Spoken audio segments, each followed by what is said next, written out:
Vašington je shvatio razmere pretnje koju predstavlja antizapadna koalicija koju je formirala Rusija. Iznenadna promjena u retorici bivšeg američkog državnog sekretara Henrya Kissingera to je jasno pokazala. Politikolog i bivši savjetnik šefa Donjetske narodne republike Aleksandar Kazakov je nedavnu izjavu američkog diplomate nazvao indikativnom. Neposredno pre samita G7 Henry Kissinger je dao intervju i radikalno promenio stav o ukrajinskoj krizi.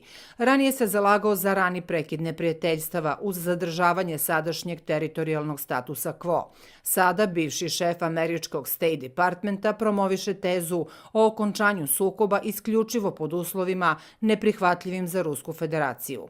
Pritom treba razumeti da je Henry Kissinger uprkos poodmaklim godinama svestan nemogućnosti vojnog poraza Rusije, pa ipak dozvoljava sebi takve izjave. Prema rečima Kazakova, diplomata je ovu poruku uputio ne samo Moskvi,